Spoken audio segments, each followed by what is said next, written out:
spiritual life has different facets, different aspects that emerge at different stages in one's journey.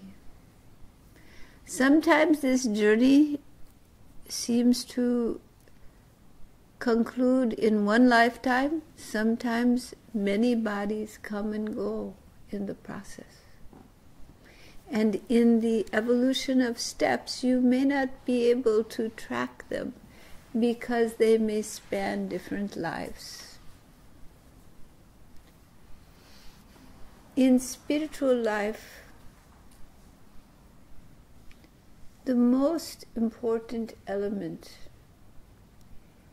is your longing for the great.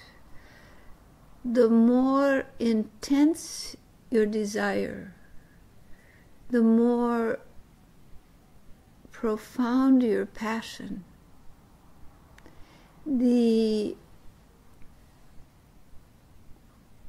greater your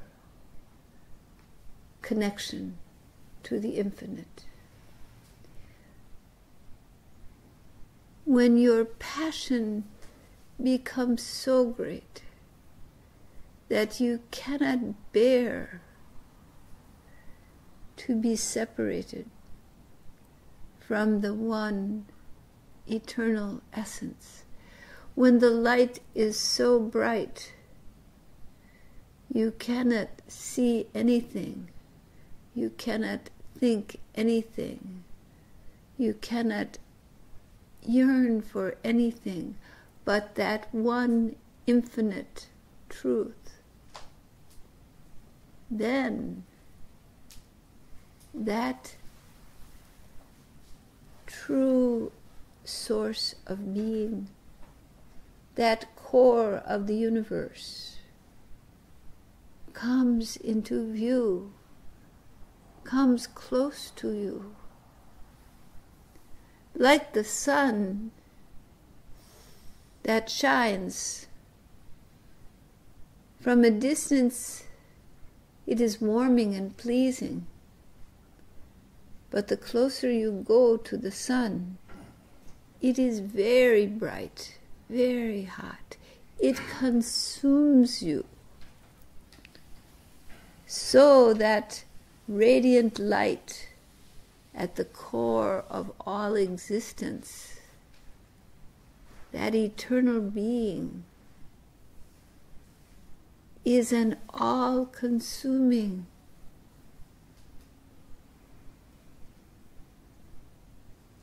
all-encompassing truth. When you come near it, the light is so bright you cannot sustain yourself. The longing within you becomes so great you cannot bear any separation. And at that point where separation becomes unbearable, your longing is like the longing of a drowning man or a drowning woman for air. So intense a longing becomes when you are near. The draw becomes so great. Then the feeling of I and mine, the feeling, the desire to maintain your separateness falls away in that passion.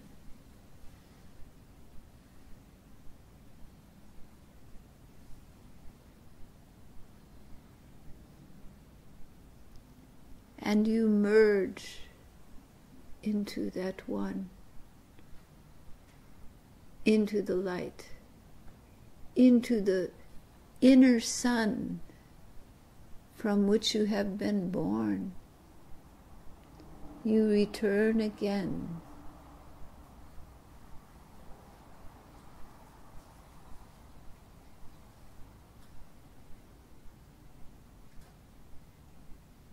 There are two types of people in this world. Those that run away from the light,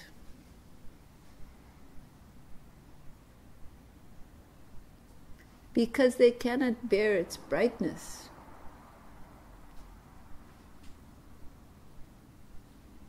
They want to hide in the shadows.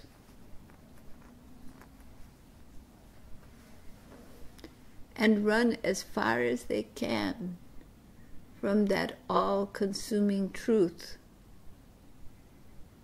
from that love which knows no bounds.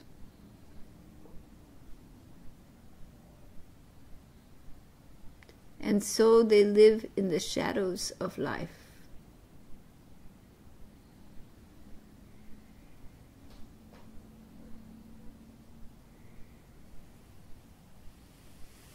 Cultivating the development of the ego and all of its pursuits. The second type of person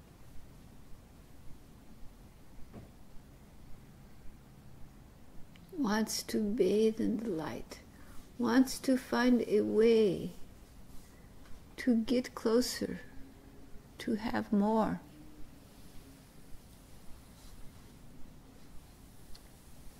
To come in closer association with the infinite, with the source, with love, to feel more connection, more wholeness, more truth. But even that person is bound by attachment to the individual self, to the ego. So you are all bound in this attachment to the ego self, to your unique individuality and your body, your desires of your life, your attachments, and likewise your fears and your avoidances. These are the bondages of human existence. All share them. But when the passion for the great comes upon you with such intensity, you walk in the grace of God. And your attachment to your individual desires and your personal identity starts to become secondary, not as important as your passion for your one beloved of your soul. That passion begins to consume all other passions. And the closer you come, just like coming close to the sun, the brightness begins to burn away everything else.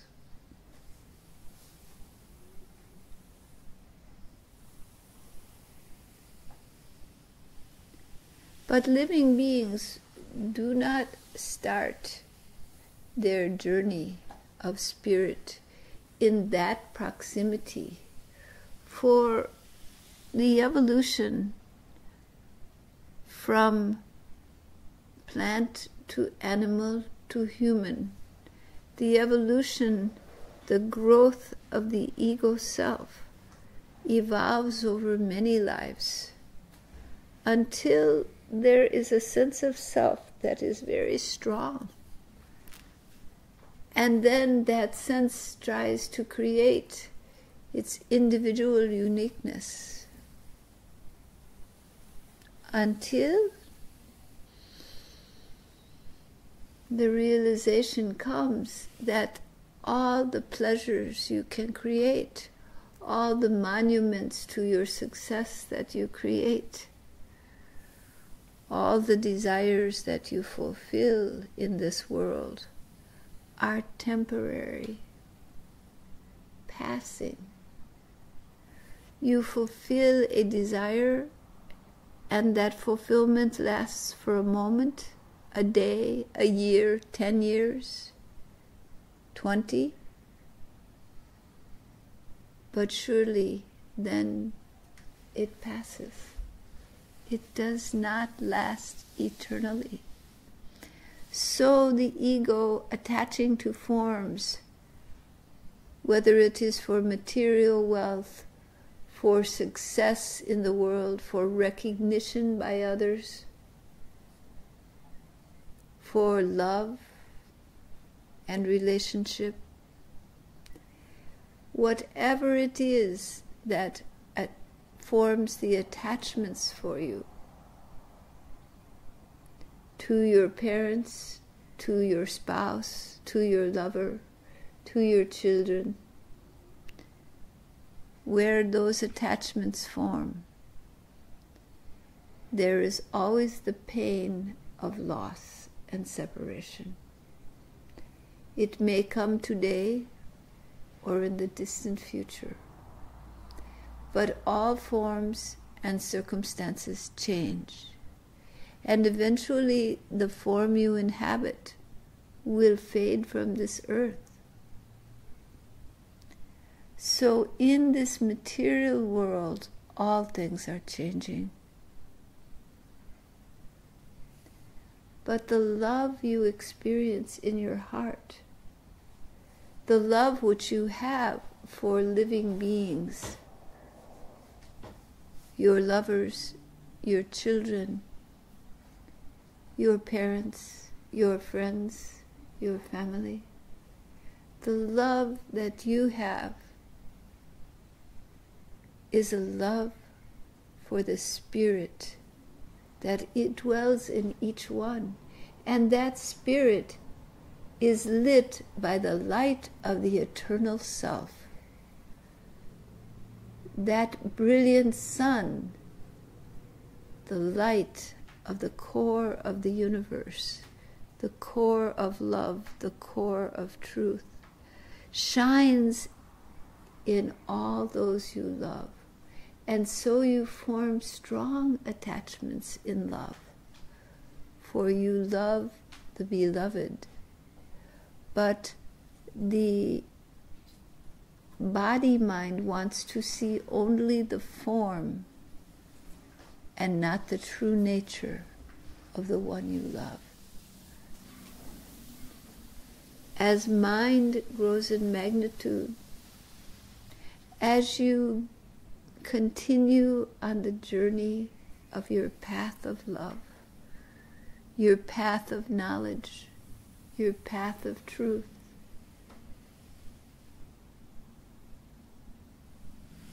the grace of the infinite showers upon you. The brilliant sun becomes hotter and brighter as you come closer.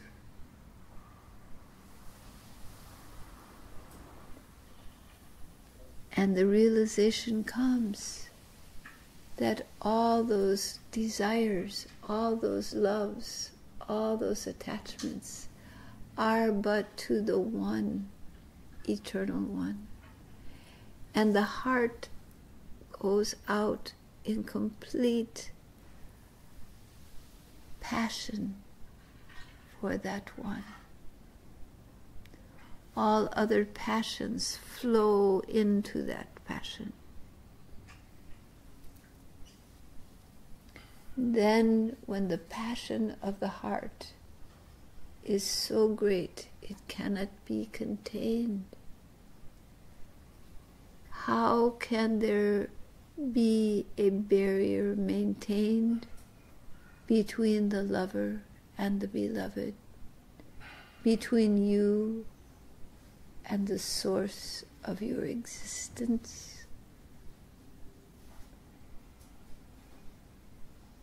the illusion of separateness dissolves.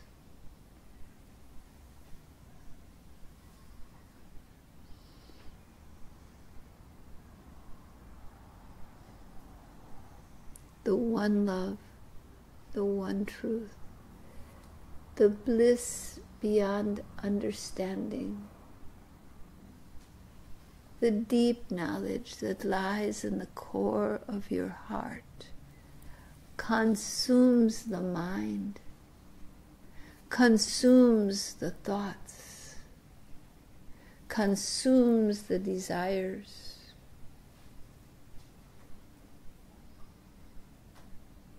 until all that remains is the internal sun of the infinite self,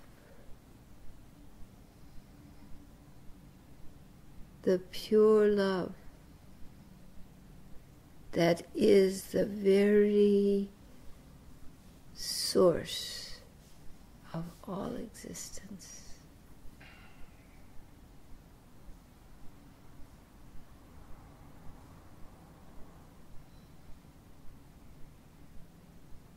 The deep truth of being.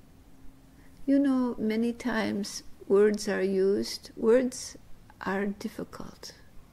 Words are used such as being or witnessing entity, witnessing consciousness, awareness. But what do these words mean? What does it mean to melt into awareness, to melt into witnessing consciousness?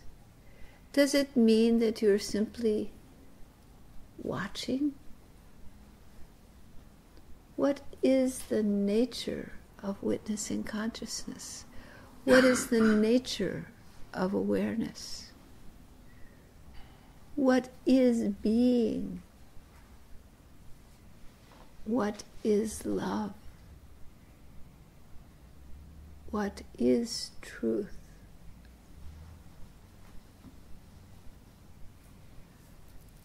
All descriptives around one central existence. Being, love, truth, bliss, witnessing, awareness. The proverbial sides of the elephant.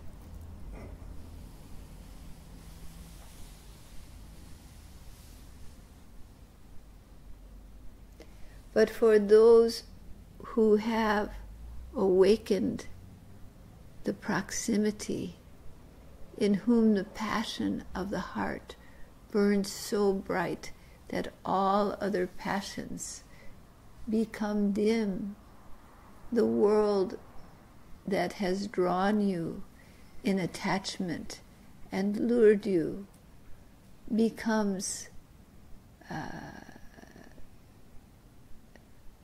dull by comparison, colorless by comparison to the brilliance of the eternal nature of the self, the brilliance of the cosmic force.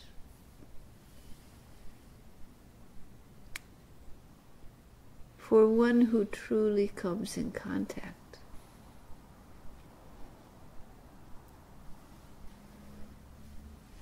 it is not so ordinary, not so mundane. The witness is the brilliance of 1,000 suns, the love that surpasses understanding.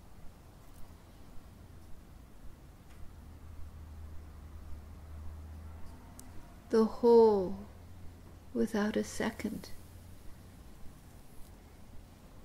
The mind stunned cannot come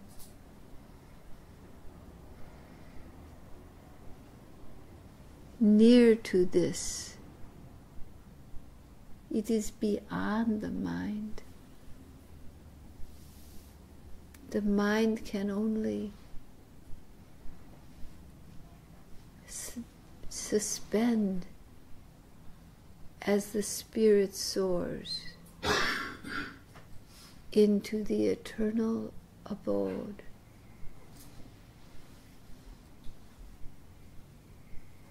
of unconditioned being.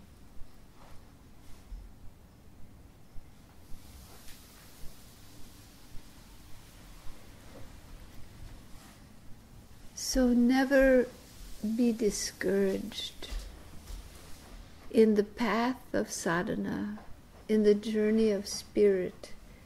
There are highs and lows. Sometimes when this love seems so close, when this truth seems so real, sometimes it looks like one part of the elephant, sometimes like another.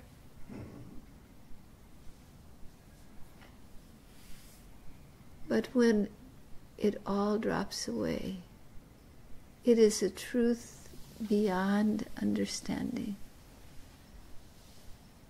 And when you let go completely, fully,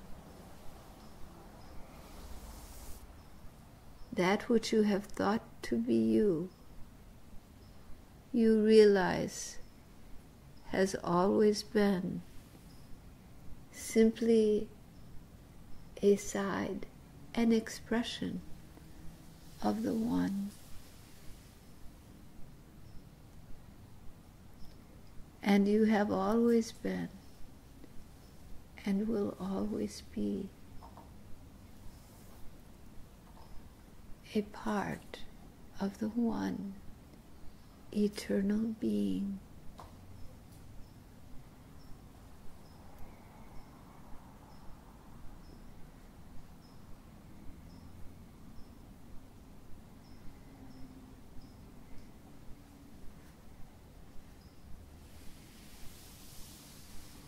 Do you have any questions?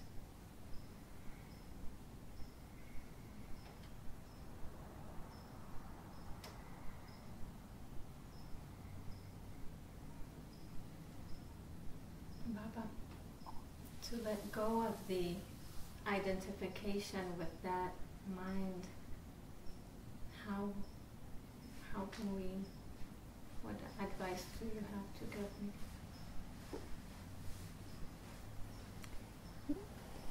The most important practice is the continual remembrance that all is the One,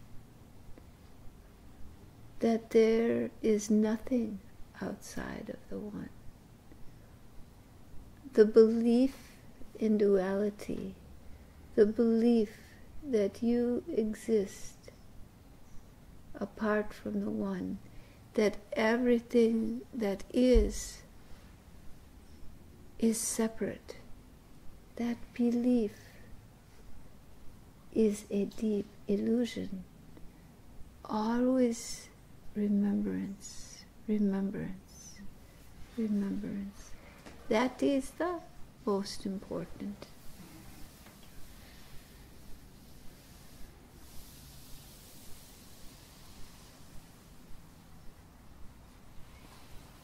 Break down the conditioned mind with the remembrance of truth, even when it seems artificial, because it may seem artificial at first, a practice you do, but after a time, the realization of it comes. All right.